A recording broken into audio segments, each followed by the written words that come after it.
Bueno, yo creo que ya es la hora, ¿no? Efectivamente, la hora.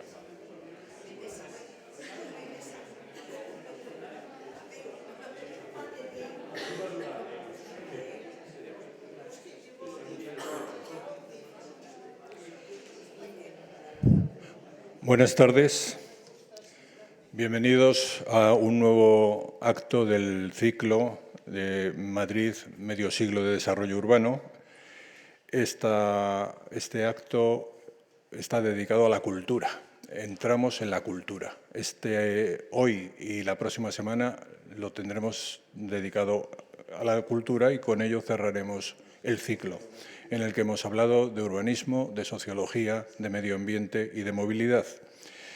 Y para hablar de cultura y para hacer un recorrido por los 50 últimos años en Madrid, ¿quién mejor que Juan Miguel Hernández de León?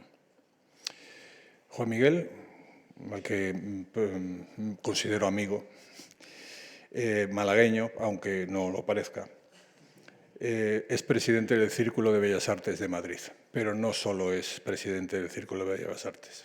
Si él fuera cantador de flamenco, tocaría todos los palos.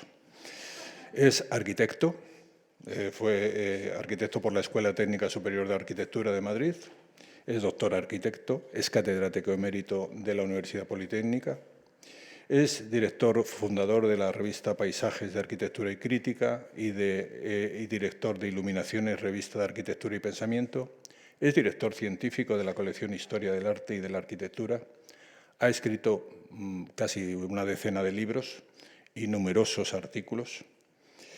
Ha sido profesor invitado en numerosas universidades extranjeras y nacionales. Y como profesional de la arquitectura, bueno, pues se ocupó de ganó proyectos importantes como el de la remodelación del eje madrileño de Recoletos-Prado, la restauración del conjunto de fortificaciones de la ciudad de Ceuta o la restauración del antiguo dique del astillero de Puerto Real. Y es autor del Centro Internacional de Tecnologías Avanzadas en Peñaranda de Bracamonte o del Centro de Arte Contemporáneo en Vélez, Málaga. Pero es que tiene más facetas. Ha sido director general de Cultura, el primer director general de Cultura de la Comunidad de Madrid. Y después fue director general de Bellas Artes y Archivos del Ministerio de Cultura en el Gobierno de España.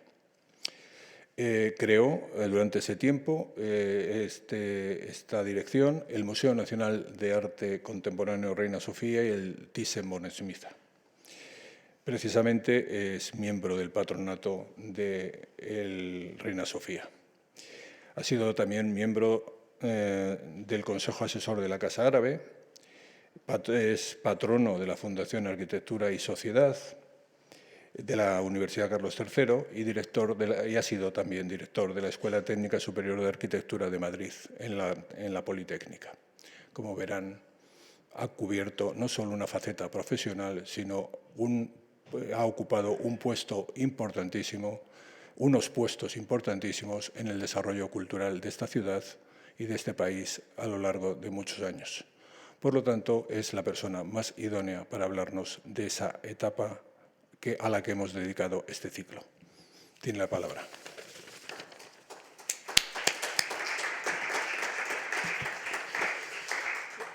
Buenas tardes, amigas y amigos.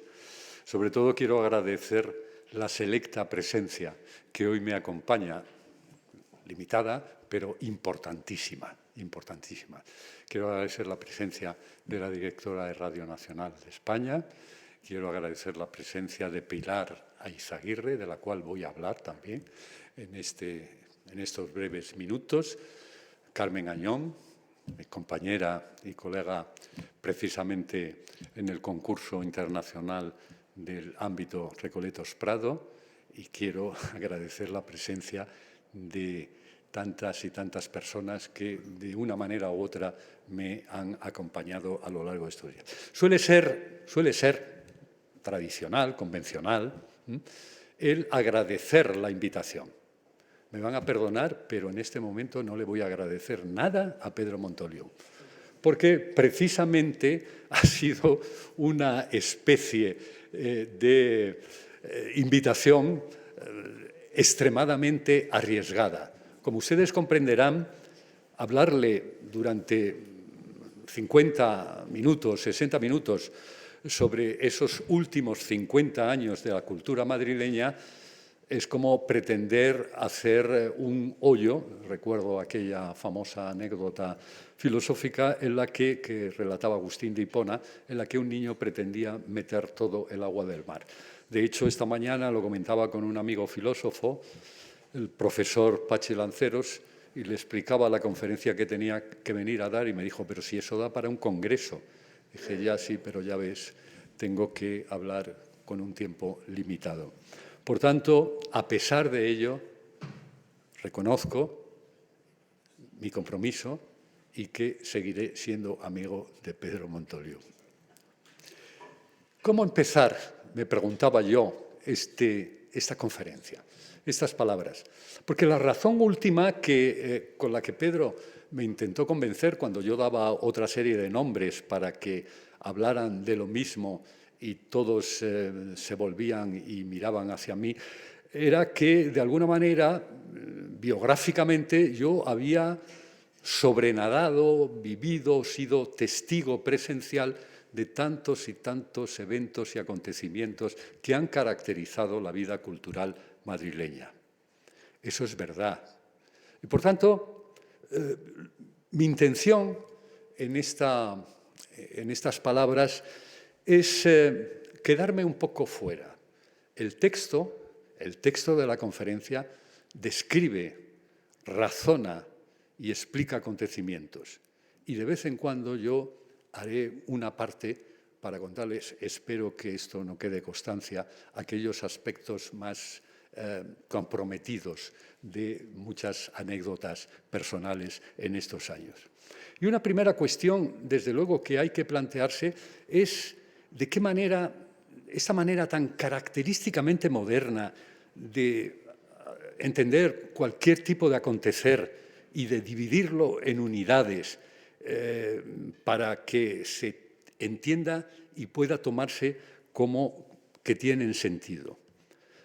Bueno, quizás sea porque aquel principio de la razón suficiente, la que formuló Leibniz, y que redujo en una frase y que es característico de la forma moderna, nihil est sino ratione.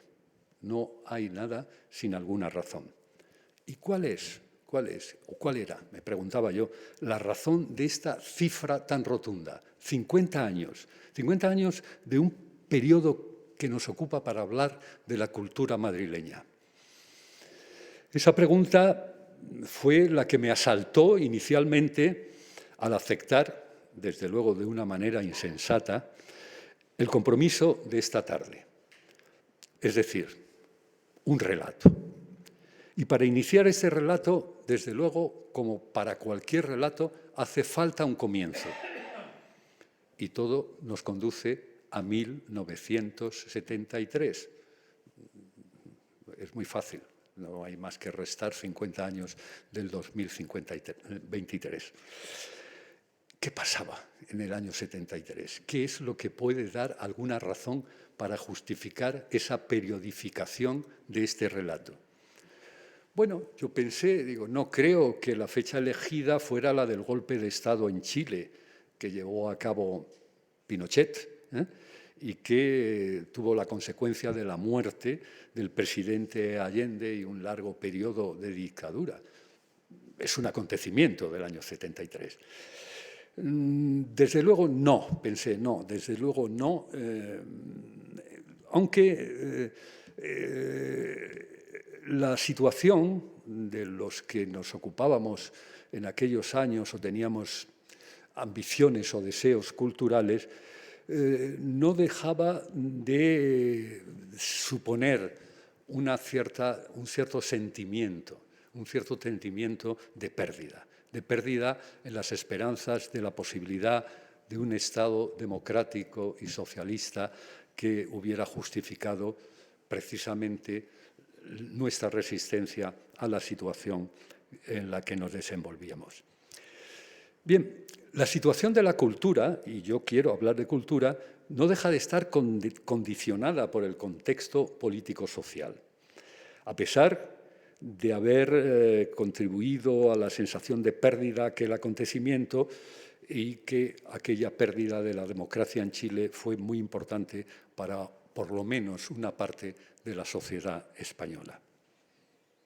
En todo caso, ¿qué más pasó en 1973? Pues fue un año convulso y anunciador de lo que se iba a conocer como la transición política, un dato fundamental para entender la evolución y los cambios cualitativos en la cultura madrileña.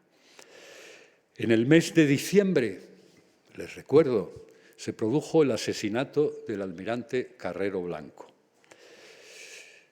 y se produjo un asesinato y la desaparición de una persona que era, desde luego, en aquellos años, la posible garantía de la continuidad dura del régimen franquista. Se produjo, además, en un momento clave desde el punto de vista político y social, porque se produjo en pleno proceso del juicio 1001 sobre o contra los fundadores de Comisiones Obreras. Se juzgaba a toda la dirección del sindicato Comisiones Obreras y precisamente se suspendió ese día 20, que iba a empezar durante unas horas por el atentado, hasta volverlo a retomar en los posteriores días 21 y 22 de diciembre. En aquel momento, y esto ya son las acotaciones personales, yo recuerdo la sensación de tensión que se produjo en la sociedad madrileña y española, evidentemente. Mi amigo, y entonces camarada, Nicolás Sartorius, me ha contado posteriormente que aquel día se acercó un comisario de policía a hablar con los que estaban presos y garantizarles que no se preocuparan, que se habían tomado todas las medidas correspondientes para que no se produjera ningún atentado por parte de la extrema derecha. En 1974, vamos avanzando, Arias Navarro, entonces nombrado por Franco presidente del Gobierno, precisamente no voy a entrar en estos temas históricos, pero hay que conocer y entender cómo se produjo realmente las tensiones familiares que hubo para que Franco designara a Arias Navarro presidente del Gobierno. Pareció insinuar algunos síntomas de apertura. Les recuerdo aquello que se llegó a denominar como el espíritu del 12 de febrero, en el que se anunciaba, por ejemplo, la autorización de crear asociaciones políticas, que no dejaba de ser más que una descafeinada propuesta para obviar a los partidos políticos, pero, no obstante, pronto se conocería los límites de ese aperturismo, a pesar de los síntomas que el ministro de Información y Turismo, Pío Cabanillas, les recuerdo, había facilitado. Por ejemplo, la apertura o la circulación de las revistas Cambio 16, Triunfo o una mayor libertad de prensa, como sucedió en aquel momento con el diario Ya, con el Informaciones, entre otros diarios del momento. Pero pronto hubo otros episodios de rectificación, como sucedió quizás en el caso más significativo con aquel denominado caso Añoveros. Les recuerdo, el obispo de Bilbao, Antonio Añoveros, se le comunicó su expulsión de España por haber escrito una homilía en defensa de una justa libertad, entre comillas, para el pueblo vasco, así como la necesidad de un sistema político que respetara la identidad específica de este pueblo. ¿Qué sucedió? Pues que hubo una amenaza de excomunión para quien la dictara y fue anunciada por el cardenal Tarancón.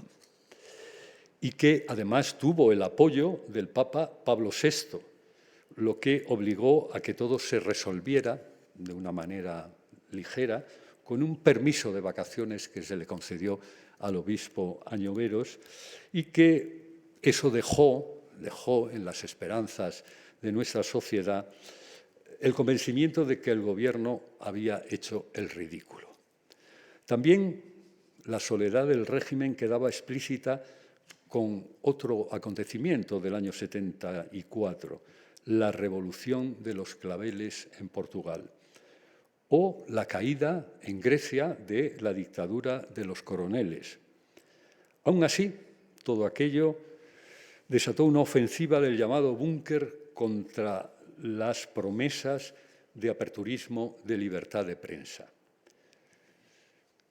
Por ejemplo, se produjo el secuestro de la revista Cuadernos para el Diálogo, que había salido o pretendía salir con un título «Portugal, el fin de una dictadura». Aquello originó el gironazo, como se conocía en los medios periodísticos, que se publicó en el diario Arriba y que fue una llamada al cierre de filas que, aunque tuvo algunas consecuencias, en realidad creo que solo anunciaba el final de un sistema de censura que tendrá su capítulo definitivo con la muerte del dictador Franco en noviembre de 1975. De hecho, el régimen ya había perdido una serie de sectores importantes. No voy a entrar en el ámbito de lo social y económico. Había perdido a la universidad, había perdido a la enseñanza y, además, ya no contaba con el apoyo incondicional de la Iglesia. Un documento interno del Gobierno, fechado en junio de 1978, sostenía que si bien los obispos españoles claramente progresistas no eran más allá del un 45%, se temía que la fuerza de estos acabase provocando no una leve brisa, sino un viento descarado que presagia terribles tormentas. Ya que el progresismo religioso y la oposición al régimen español coinciden con valor poco menos que de sinonimia. Los primeros 70 fueron años de clara explosión cultural, con una proliferación de publicaciones, editoriales e iniciativas, todas ellas privadas, que venían a enfrentarse y desenmascarar la precariedad de ideas y lo reaccionario que imperaba en las instituciones culturales públicas para apostar claramente por la democratización. En 1969, me atraso un poco, el ministro Sánchez Bella ordenó el cierre administrativo de 4 editoriales especialmente activas. Las cito: Ciencia Nueva, Ricardo Aguilera, Ediciones Halcón y Equipo Editorial. Intentó la asfixia económica de otras: SIC, ZYX y Edicusa, y denegó la inscripción en el registro de empresas editoriales a otras muchas.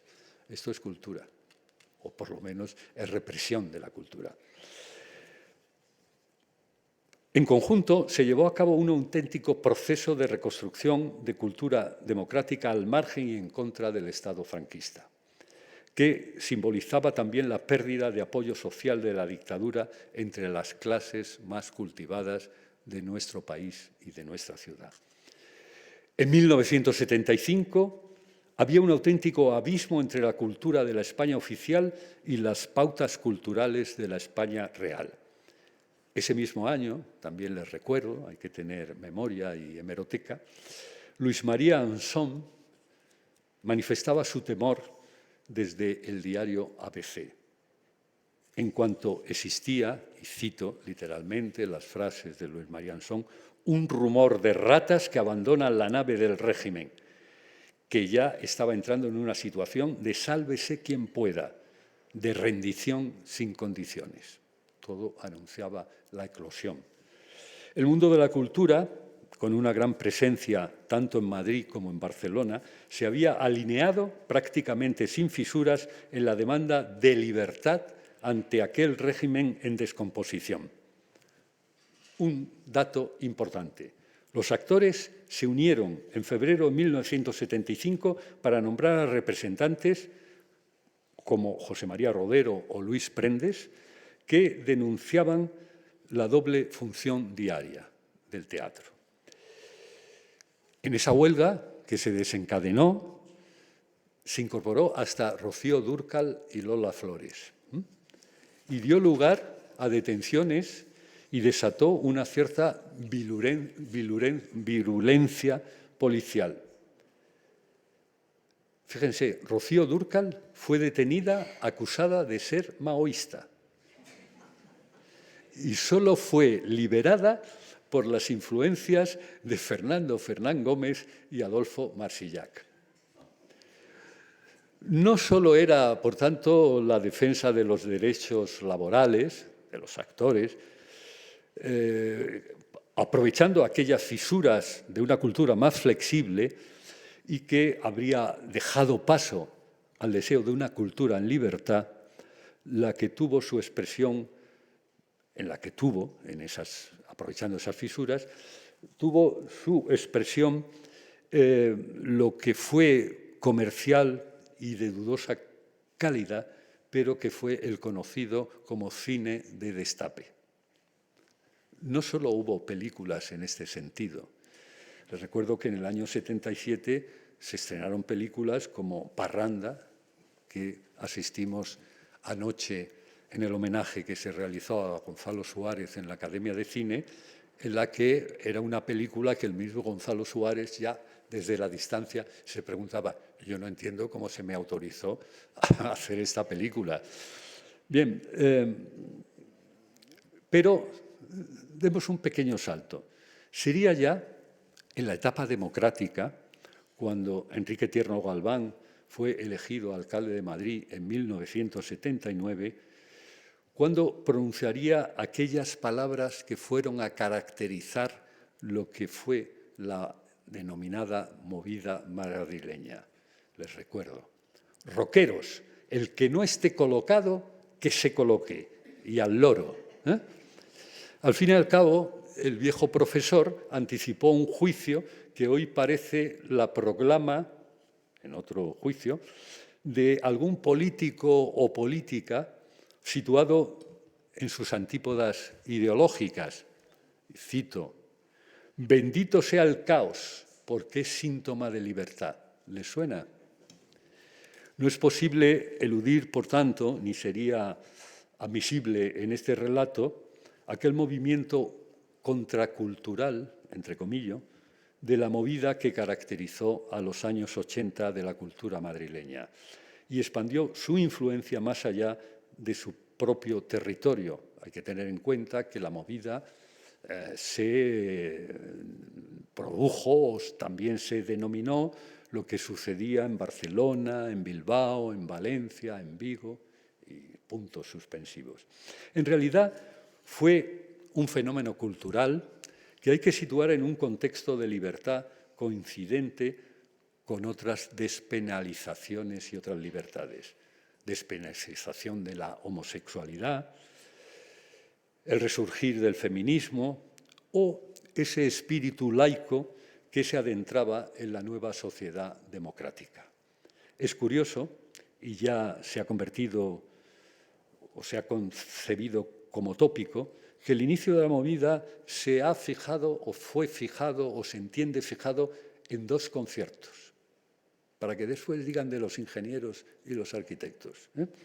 El primero, el de febrero de 1980, concierto homenaje a Canito, José Cano, uno de los músicos, promovido en la Escuela de Ingenieros de Caminos de la Universidad Politécnica de Madrid por un grupo de estudiantes que más tarde formaron el grupo de Los Secretos, llamado Los Secretos. Y el concierto de primavera en la Escuela Técnica Superior de Arquitectura de Madrid, también de la Universidad Politécnica. Un festival que duró más de 8 horas. Yo era un modesto profesor no numerario, y me acuerdo de aquello, de más de 8 horas de duración, en el que participaron, entre otros, los mismos Secretos, ya formados como grupo, Nacha Pot, Alaska y los Pegamoides, Fahrenheit 451, y dejo puntos suspensivos. La eclosión, pero esta eclosión cultural tuvo sus movimientos homólogos en otros ámbitos de la creación artística, como sucedió En las artes plásticas, con la nueva figuración madrileña, esa escuela de pintura o ese grupo de pintores, de artistas plásticos, que también fue conocida o se reconoce como los esquizos de Madrid, esquizos de esquizofrenia, y que fue una propuesta de pintura irónica y propia, específica de nuestro territorio, aunque con relación a otros movimientos europeos. Había una relación reconocida por la crítica con el neofobismo francés o con la transvanguardia italiana, y que aparecieron ya en 1971 con representantes, que recuerdo nombres importantes, y aquí ya me siento mucho más afectado porque muchos o fueron amigos o fueron compañeros, como Carlos Alcolea, Chema Cobo, Guillermo Pérez Villalta, Carlos Franco, Sigfrido Martín Begué, Manolo Quejido o, algo más mayor, Luis Gordillo. Pero también era ingeniero. Lo digo porque en este grupo de nueva figuración madrileña figuraban también algunos o arquitectos o que habían iniciado sus estudios en arquitectura. Muchos, desde luego, muy cercanos en lo personal, como fue sobre todo el caso de Javier Utray, compañero de estudios y teórico del grupo, y que con un cierto trasfondo, Javier Utray era el laidillo de precisamente el Antiedipo, capitalismo y esquizofrenia, por eso viene el apodo de los esquizos, de Gilles Deleuze y Félix Guattari, y que tuvieron una presencia, por ejemplo, en los encuentros de Pamplona, aquel festival de arte de vanguardia. Hubo artes plásticas, música concreta, performance, cine experimental, poesía visual. Yo estuve también allí. Estuve ayudando a Prada Paul para hacer la ciudad instantánea, después realizada en Mallorca, y además se proyectó un pequeño documental experimental que había realizado como estudiante. Y cosas de la historia hoy está en la colección del Reina Sofía, cosa que me parece un honor completamente inmerecido. Pero en aquel festival de arte y vanguardia había que reconocer el impulso que tuvieron Luis de Pablo y José Luis Alexanco. Quizás, y así lo denominó Manuel Borja Villel, el exdirector del Museo Reina Sofía, que dio lugar a una gran exposición precisamente sobre los encuentros de Pamplona, y lo definió como el acontecimiento más importante de la segunda mitad del siglo XX en España. La movida tuvo su expresión en todos los procesos culturales en aquel momento de eclosión libertaria. En fotografía, por ejemplo, con la figura de Alberto García Alix, de Oukalele, de Pablo Pérez Mínguez, dejo puestos suspensivos porque no podría tenerles aquí citando a tantos y tantos fotógrafos, o en el caso singular, que es precisamente quizás más olvidado, de Gorka de Duo, un fotógrafo que acompañó a Andy Warhol en la estancia madrileña. En la televisión, por ejemplo, resultaron determinantes como Cajas de Resonancias, programas como La Edad de Oro de Paloma Chamorro o La Caja de Ritmos de Carlos Tena, así como en el mundo editorial una serie de sellos ya desaparecidos, algunos como Ediciones Libertarias, más tarde Huerga y Fierro Ediciones, Ediciones La Piqueta o La Banda de Moebius, y que fueron las plataformas integrantes de la movida. Sin olvidar, desde luego, revistas como Madrid me mata, La Luna o Madrid, muy madrileña. Los que no somos de Madrid se nos nota porque decimos Madrid terminando en D y no en Z. Con una tertulia que surgió como tertulia de creadores en un debate que se situó en 1984 en el Círculo de Bellas Artes de Madrid, con el título de Narrativa de la Postmodernidad, y que reunió a escritores como Vicente Molina Foix, Luis Antonio de Villena, Luis Mateo Díaz, ahora Premio Cervantes, José Tono, Gregorio Morales, Ramón Maraita, y dejo también puntos suspensivos, un grupo que, en palabras del propio Gregorio Morales, uno de los impulsores de aquel grupo, tenía como objetivo la superación de la narrativa decimonónica, ojo, y vanguardista. Por tanto, allí no había prisioneros.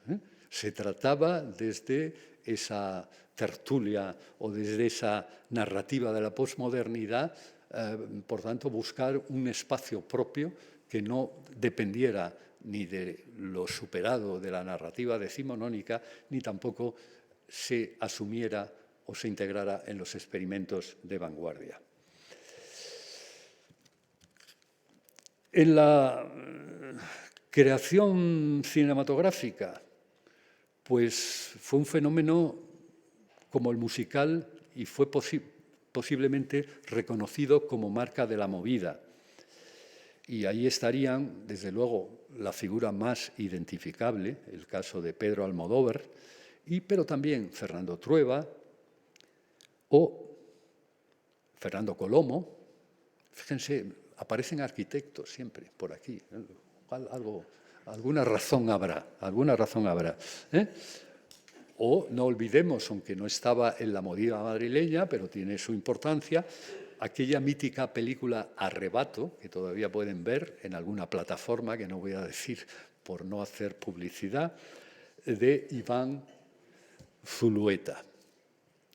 Por otro lado, la naturaleza, esa naturaleza libertaria y popular, ojo, popular, del fenómeno de la movida, tuvo en el cómic su expresión concreta en aquel colectivo que se llamó el Cascorro Factory, que fue creado por Seesepe, el hortelano, o Alberto García Alix. Se llamaba así porque lo distribuían y lo vendían precisamente en Cascorro, en el rastro. Y que de manera posterior en la revista Madrid, una revista que en los años 1984 a 1987 fue la plataforma que reunió a una larga lista de autores como el Cubri, Carlos Jiménez, OPS, Ana Juan, y dejo también los puntos suspensivos para que nadie se moleste. Y en la creación musical surgieron grupos que ya están considerados bajo un adjetivo muy cursi, que es ese como de culto, y que, por ejemplo, serían Caca Deluxe, Alaska y los Pegamoides, Radio Futura, Gabinete Caligari, sigo con puntos suspensivos, pero también por la creación de sellos independientes de producción musical. Me refiero DRO, Tic Tac, Tres Cipreses y, desde luego, también una serie de lugares míticos para Madrid, que todos tenemos en la memoria, sobre todo las personas que tenemos una cierta edad. El Rocola, la Sala Carolina, la Vía Láctea, el Sol, puntos suspensivos. Fíjense que en aquel momento no solo fue realmente esta cuestión de grupos musicales, sino la historia era mucho más compleja. Había una cierta polémica interna, porque aquellos músicos específicamente considerados de la movida estaban enfrentados, en cierto modo, a participantes que entendían que aquellos grupos musicales aparecían como una reacción contra el estilo de una mayoría de estilo musical que dominaba también en aquellos años en la escena, el heavy metal o el hard rock madrileño, y que siempre consideró precisamente a la movida como un producto manufacturado por las clases políticas para eclipsar a otros movimientos más contestatarios. No voy a citar nombres de los grupos ni de las personas que están, pero alguno está muy presente. Ramoncín era uno de ellos.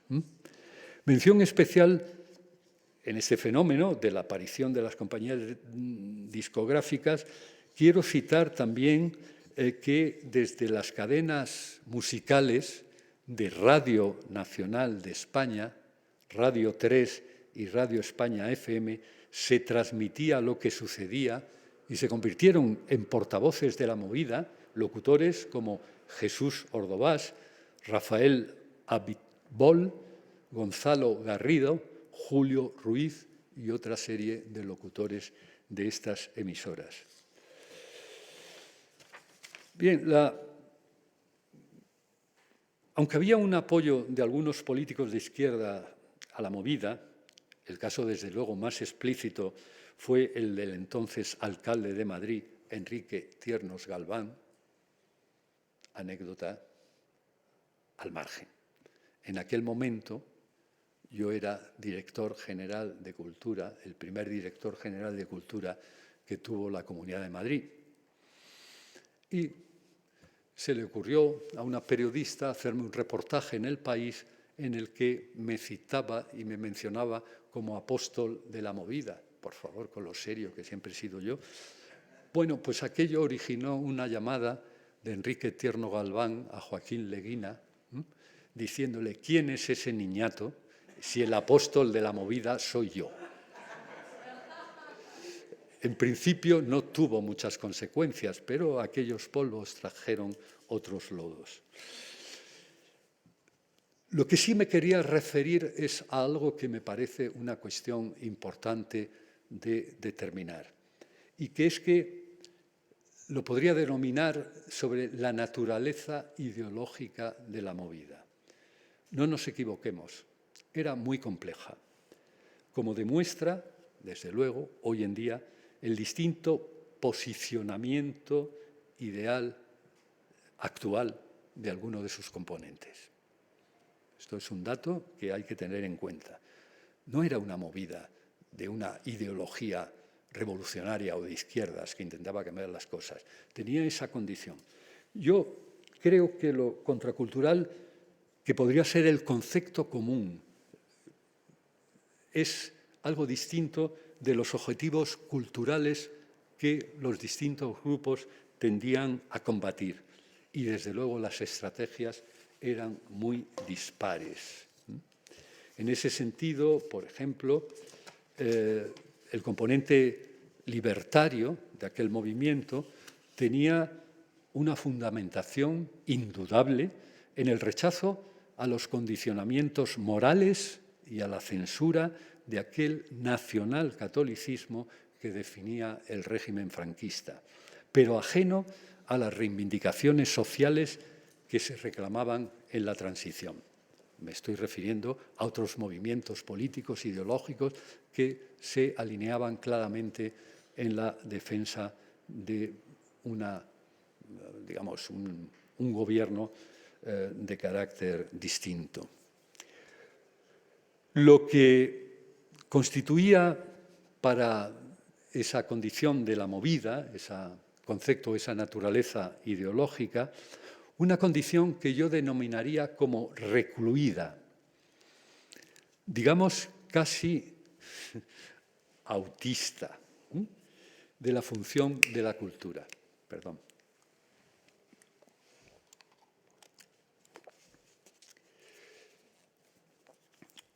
Desde luego, lo que tenían era una naturaleza anarcoliberal, lo que, si por un lado tenía la dimensión positiva de la defensa de la libertad de creación artística y, por tanto, podía favorecer una conciencia crítica, así como incorporar una atención cultural hacia los aspectos más innovadores de lo que sucedía en el extranjero y, sobre todo, conseguir con sus actividades una proyección y atención en el exterior desde una reivindicación de lo propio.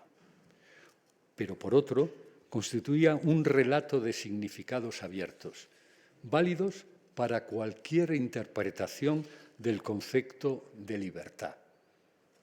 Eso que yo llamo un significante flotante, como se demuestra en los debates políticos.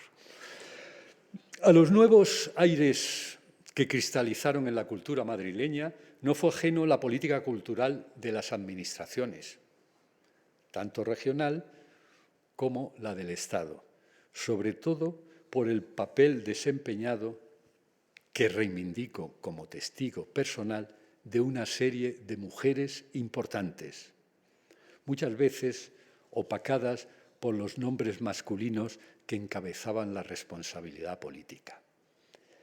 La Comunidad de Madrid, a través de la Consejería de Cultura, de la que yo era entonces director general, presentó en 1984 el primer Festival de Otoño.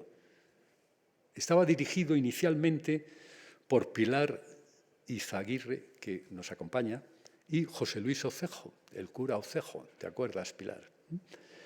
Y que tuvo precisamente en Pilar, en ese primer nombre, el impulso necesario para traer a Madrid lo más importante de la escena internacional, quedando como única responsable del festival hasta 1990. Les comunico, por si no se han enterado, que el Festival de Otoño de este año, que son los 50 años, precisamente ha encargado y ha nombrado directora de nuevo a Pilar Izaguirre. Allí los madrileños pudimos descubrir, por ejemplo, al Peter Brook con su legendaria Mahabharata. Yo recuerdo aquellas 8 horas en las que solo nos daban unos minutos para acudir al servicio, y que también tuvimos la ocasión de escuchar en vivo y en directo a Philip Glass, a Robert Wilson, Bob Wilson, a Steve Reich, músico serialista, directamente con un concierto en directo, a Robert Lepage, posteriormente, y tantas y tantas. Por ejemplo, aportaciones culturales orientales, ¿no? El teatro del no y todas aquellas cosas que me hacen recordar también a un amigo común desaparecido, que es el caso del ingeniero Julio Martínez Calzón, que ayudó mucho y también aportó cosas a aquellos festivales. Es conocido, Pilar Izaguirre lo ha contado, que ella tuvo de rodillas que pedirle a Joaquín Leguina 1 millón de pesetas para poder traer a muchos de esos personajes, porque la situación, les reconozco que en aquel momento tenía unas características, no tenían contrato específico ni nombramiento, y sin embargo funcionaban como una empresa o compañía a gastos e ingresos, ¿no? Lo cual hizo que a lo largo del tiempo y después del tiempo Pilar Izaguirre presentara su dimisión.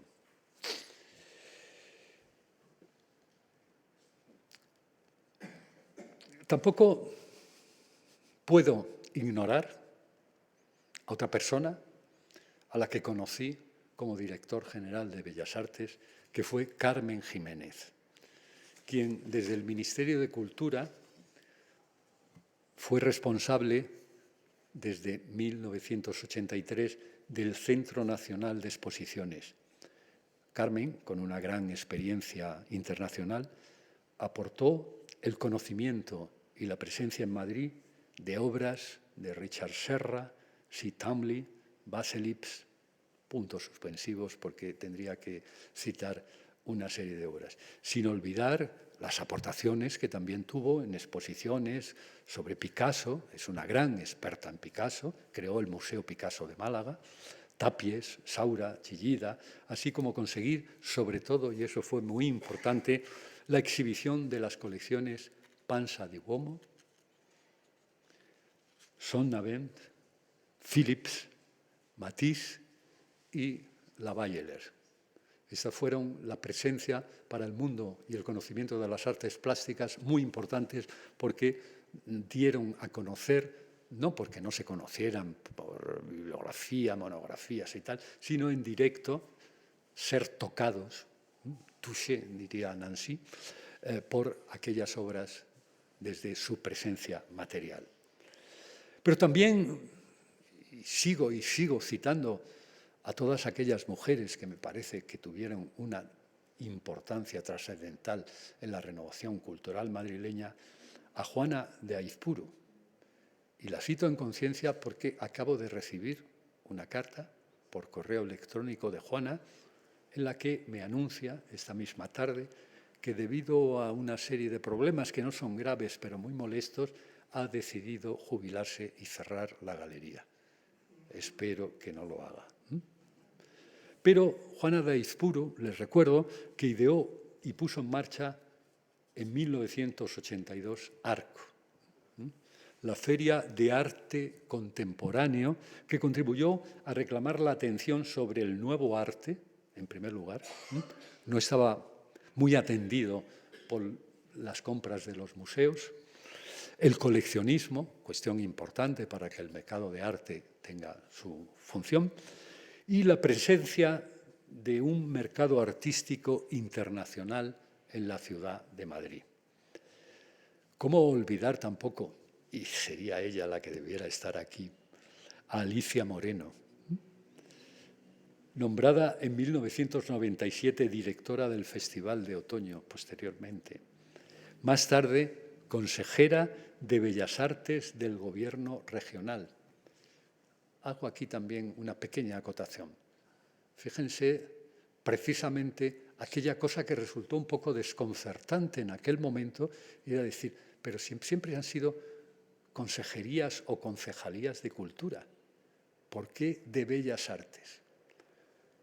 Porque yo no sé si de manera intuitiva o muy académica estaba haciendo una distinción entre el concepto global de cultura que abarca tantas y tantas cosas y el concepto de las artes o las bellas artes, que es un campo específico de lo que denominamos cultura.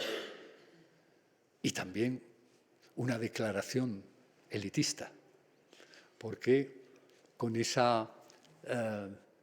nombramiento, con esa designación del nombre de la consejería, al subir Alicia Moreno, lo que estaba explicando que se iba a interesar menos por los bailes folclóricos, por los rituales de primavera y todo aquello que hoy en día ha pasado a constituir el patrimonio inmaterial, que espero que nos llegue hasta el gazpacho, o si no ha llegado ya, que me temo que sí.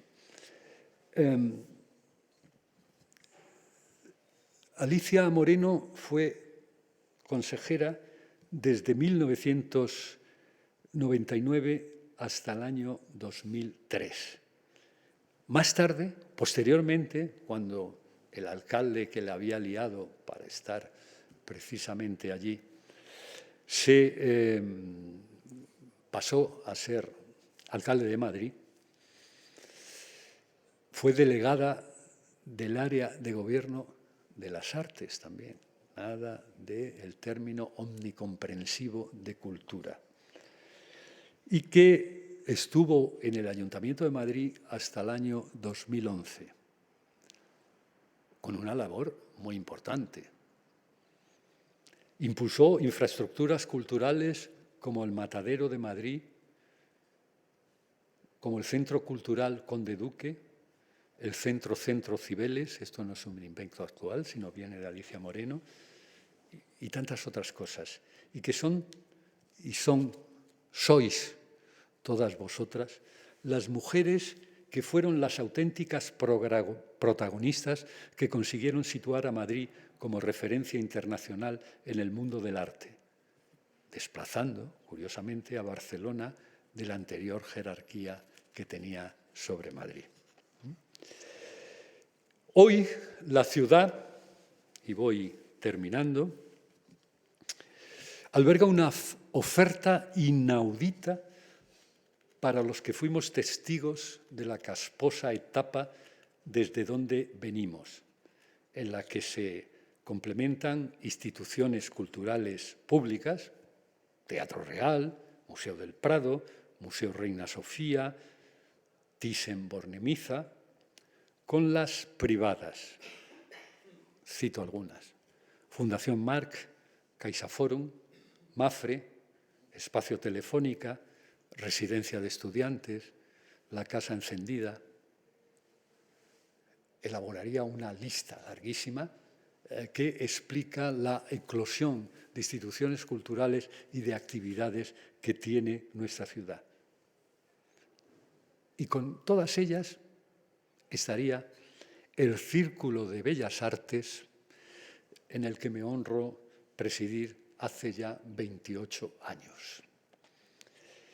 Un círculo que inició una nueva etapa bajo la presidencia del escultor Martín Chirino, que ha sobrevivido a momentos de graves crisis económica y que desde luego fue y pretende seguir siendo la plataforma de libertad y de conciencia crítica, siendo ahora, por decisión propia, casa o la Casa de Europa.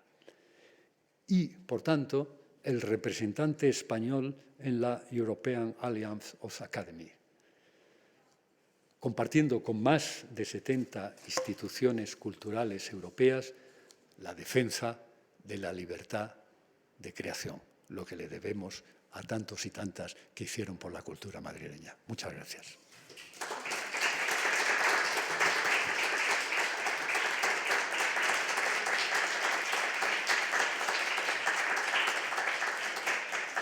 ¿Quieres hacer una pregunta? Tienes 5 minutos. Qué hermosa palabra, qué hermoso haberte oído. Me siento tan orgullosa de ser tu amiga. ¿Qué te digo? Madre mía, trabajé con él y no me peleé nunca con él. Que eso suele pasar. Algunas cosas se discuten, pero No. las propuestas, no sobre las propuestas, sino sobre los gastos. Pero es que es ineludible, la cultura se ha vuelto muy cara. Lo que sí es importante, Pilar, que se sepa, porque, mira, en la historiografía o en las reseñas críticas y tal, siempre aparecen los nombres. Comunidad de Madrid, la etapa de Joaquín Leguina. Bueno, a ver, era Pilar Izaguirre la que estaba allí. Desde luego mi nombre ni siquiera era el apóstol de la movida, cosa que le cabreó mucho a Enrique Tierno, pero bueno, es evidente que hacíamos cosas, pero precisamente con vosotras. Javier Solana, vale, muy bien, fue ministro y aportó muchas cosas, pero si no entiendes la existencia de Carmen Jiménez, de Margarita Ruiz de Parga, de Paloma Acuña y de tantas y tantas mujeres que estaban en el ministerio y que llevaban el peso, pues tampoco se entendería o no se haría justicia a las auténticas protagonistas de aquel momento. Y eso, de alguna manera, es el homenaje que he querido haceros, como a mi amiga Carmen Añón, sin la cual nunca hubiéramos ganado ese concurso internacional que tantos problemas nos trajo del Plan Especial Recoletos Prado. Dios confunda a Carmen Cervera. Muy bien.